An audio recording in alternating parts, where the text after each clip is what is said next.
Friends, now let's start with numericals और assignment. Assignment के numericals text book के न्यूमेरिकल्स को सप्लीमेंट करने के लिए दिए हैं, दैट वी ऑलरेडी नो।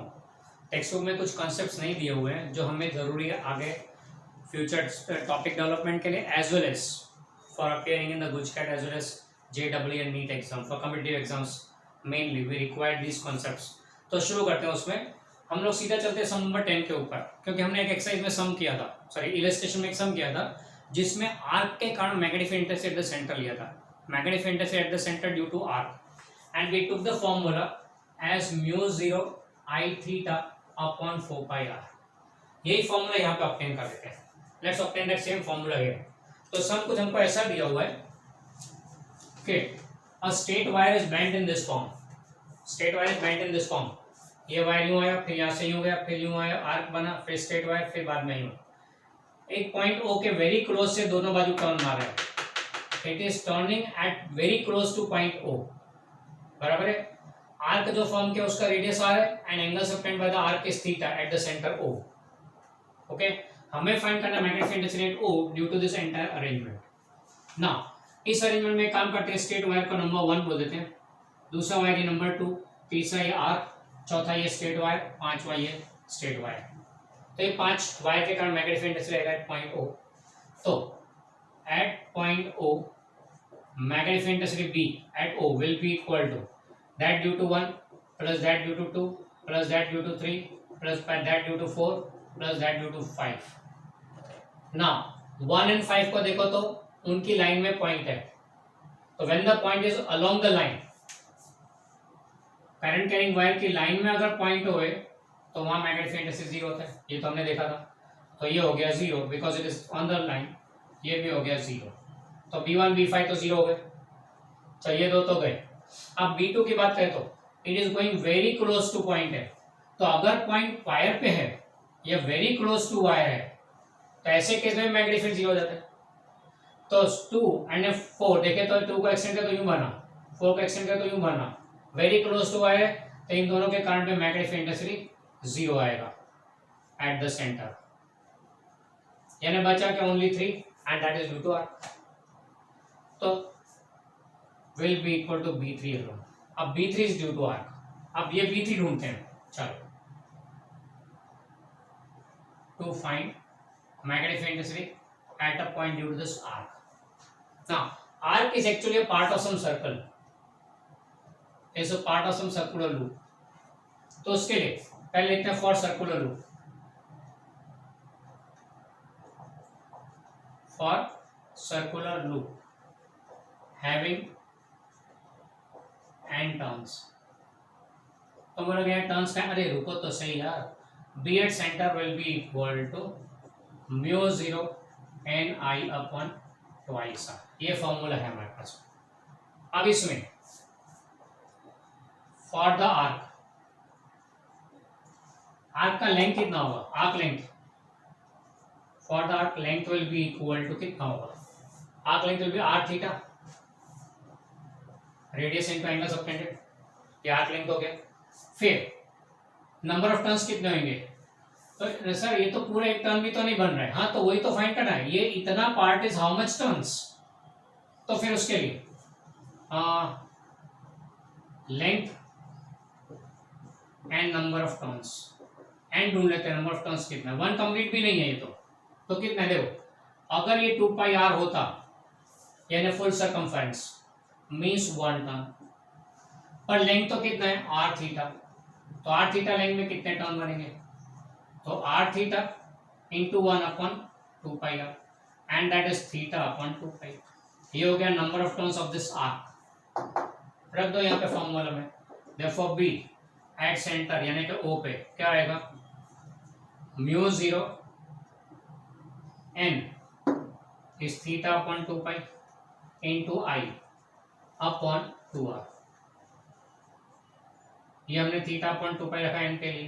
तो इसको सिंप्लीफाई करें तो क्या लिखेंगे? μ0 I theta upon 4 pi r। So that's the formula.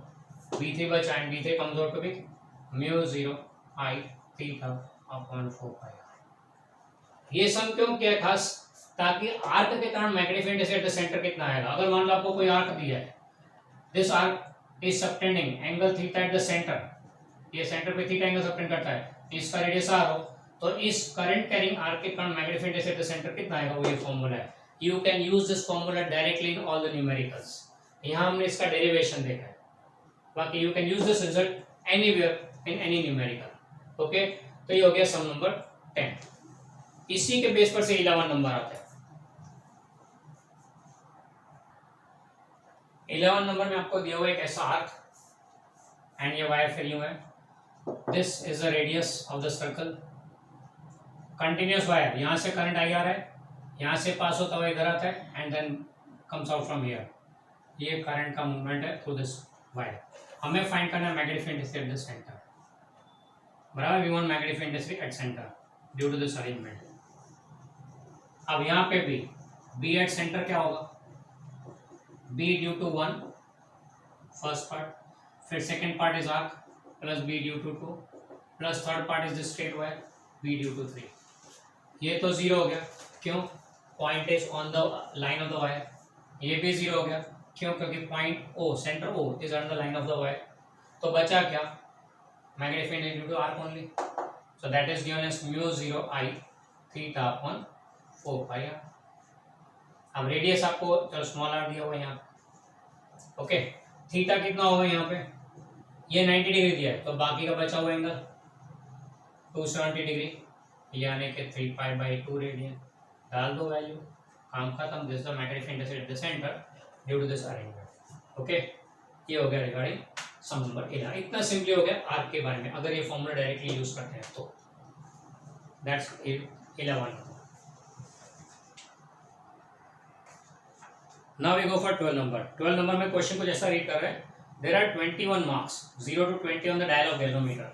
21 marks मतलब 20 डिवीजन हुए, there are 20 divisions, that is there are 20 divisions. On passing 10 microampere current, it shows a deflection of 1 division. Its resistance 20 ohm. How can it be converted into an ammeter which can measure 1 ampere current? Secondly, how can it be converted into a voltmeter which can measure potential difference of 1 volt? Also find the effective resistance in both of the above meters. Further, you are given that by connecting,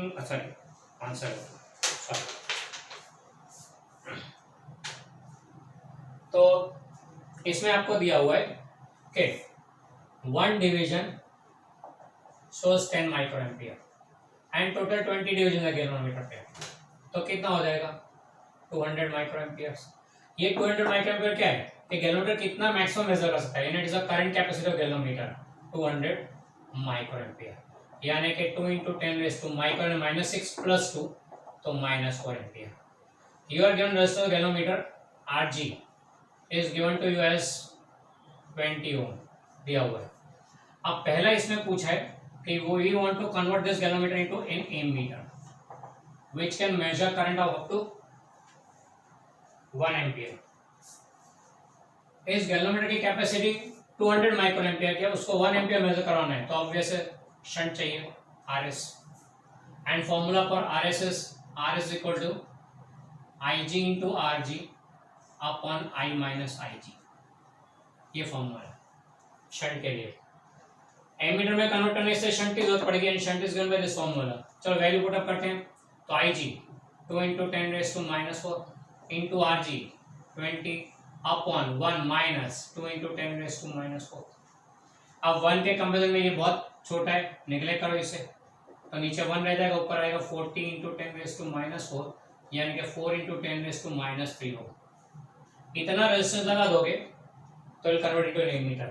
हाँ, so what we write is therefore by connecting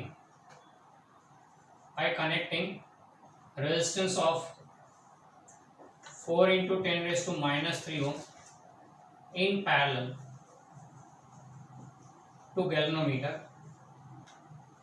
to galvanometer, we get desired ammeter। खास ध्यान रखें, आपको question में पूछा है how can we convert into an ammeter measuring up to 1 ampere, how can you convert, ऐसा नहीं पूछा फाइंड द शंट। अगर फाइंड द शंट बोला होता तो यहाँ तक आंसर खत्म हो जाता, but the question is how it is convert into an ammeter, तो by connecting this much in parallel वो मेंशन करना जरूरी है, नहीं तो आपका आंसर इनकम्प्लीट है। ओके, सो हियर क्वेश्चन में बोला हाउ टू कन्वर्ट, तो इसलिए ये लिखना कंपलसरी है। चलो नेक्स्ट पार्ट में बोला हुआ है, सेकेंड पार्ट में कन्वर्ट करना है वोल्ट मीटर में, which can measure up to, volt meter में दिया हुआ रेंज आपको 1 वोल्ट, वोल्ट मीटर में 1 वोल्ट फाइन तक मेजर कर, इसलिए कितना चाहिए, तो उसके लिए हम लोग सीरीज रेजिस्टेंस लगाते हैं आर। तो आर का formula R is equal to V upon I G minus R G, ये फॉर्मूला है। अब v यहाँ पे आपके पास 1 है, आई जी 2 इंटू 10⁻⁻⁴ माइनस आर जी 20, तो this will B 10,000 by 2, 5,000 minus 20, 4880 ओम। तो क्या लिखेंगे, therefore by connecting 4,880 ohm resistance in series with volt given with galvanometer, क्योंकि वोल्ट मीटर में कन्वर्ट करने के लिए सीरीज रेजिस्टेंस चाहिए, तो इसको सीरीज में लगाना पड़ेगा। In series with galvanometer we get desired volt meter, we get desired volt meter. Okay, तो ये हो गया आंसर। क्यों, यहाँ पे भी ऐसा ही बोला है कि हाउ विल यू कन्वर्ट, इसलिए वो लिखना पड़ेगा how will you convert. Series resistance side ढूंढना ऐसा नहीं है, हाउ टू कन्वर्ट वो करना है। अच्छा, क्वेश्चन में एक और पार्ट बोला है, what is the effective resistance both the case, इसमें इफेक्टिव रेजिस्टेंस क्या आएगा एमीटर के, और उसमें कितना आएगा।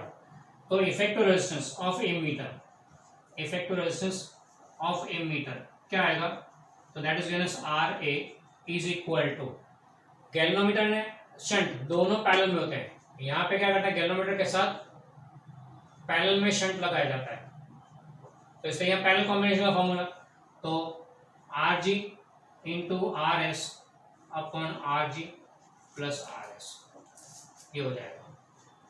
जबकि वोल्ट मीटर में गैल्वेनोमीटर के साथ सीरीज में रेजिस्टेंस लगाया जाता है to form the voltmeter, तो यहाँ पे आरवी क्या आ जाएगा, effective resistance of volt meter, voltmeter का इफेक्टिव रेजिस्टेंस क्या बनेगा, तो R V is equal to G plus R S, G plus R sorry G नहीं, R G plus R, this much ohm, ये वोल्ट मीटर का effective resistance हो गया। Clear, तो ये हो गया कंप्लीट सम नंबर 12। ऐसा ही एक सम बुक में लास्ट में दिया हुआ है, एक्स्ट्रा न्यूमेरिकल जो दिए हैं एडिशनल एक्सरसाइजेस के सम्स, उसमें ये टाइप का एक सम दिया हुआ है।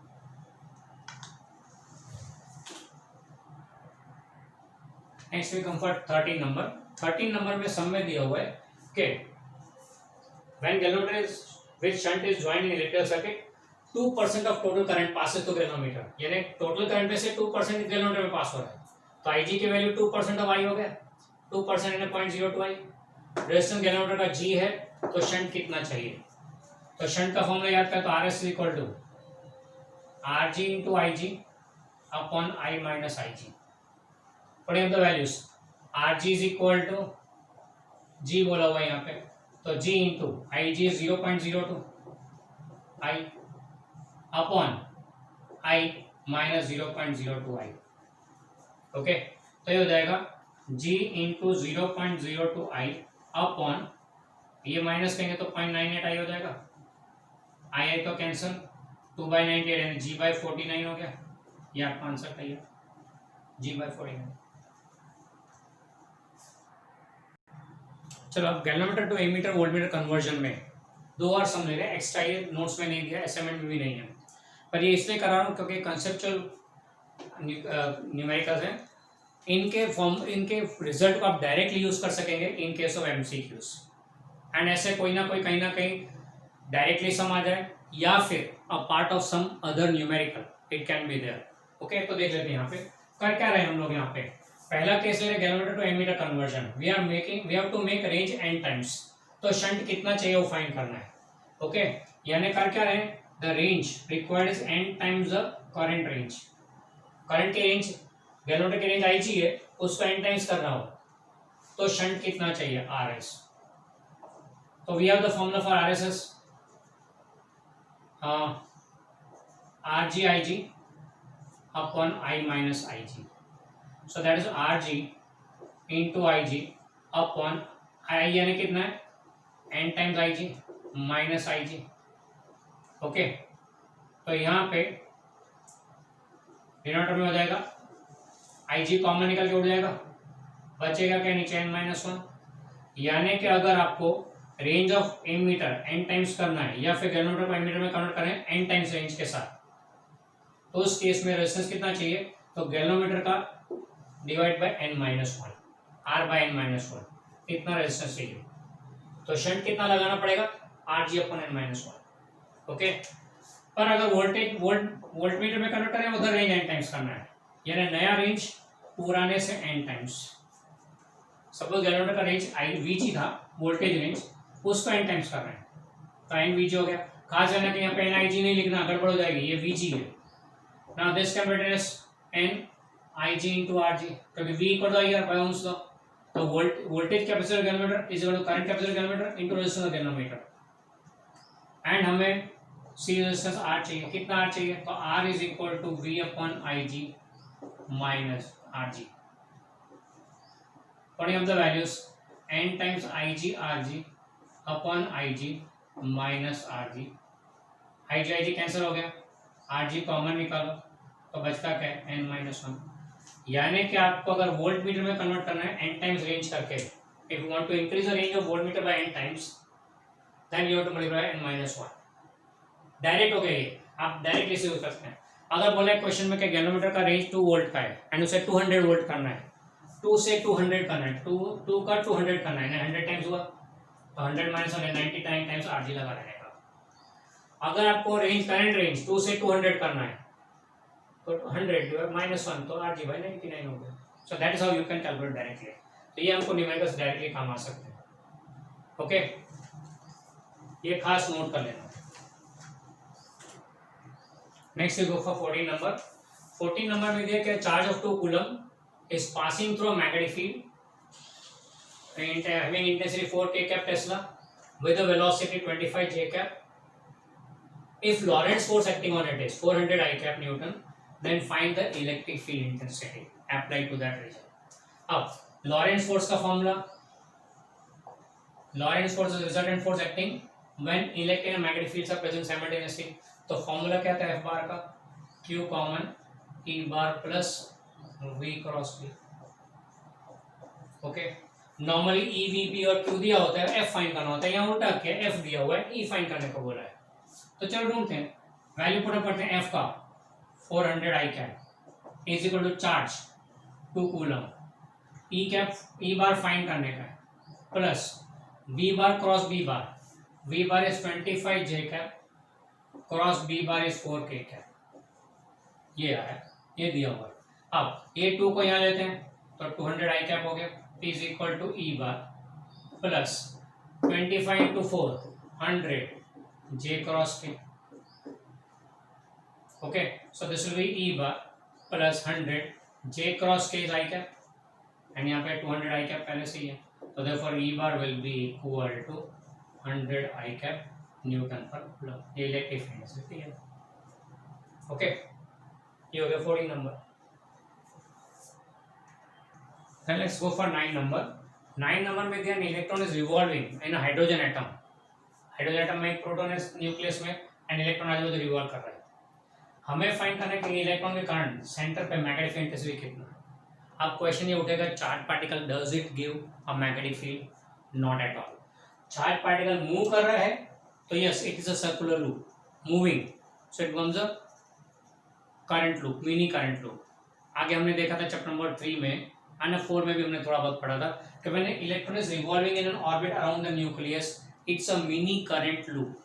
अब ये मिनी करंट लूप हो गया, करंट लूप है तो मैग्नेटिक फील्ड प्रोड्यूस करेगा एट द सेंटर, सीधी सी बात है। And that formula B at centre जो हमें फाइंड करना है is given as B at centre for a circular loop is given as mu 0 I upon twice radius R. बराबर है, रेडियस आर तो दिया हुआ है, I ढूंढने का रहा। Now for an electron revolving around nucleus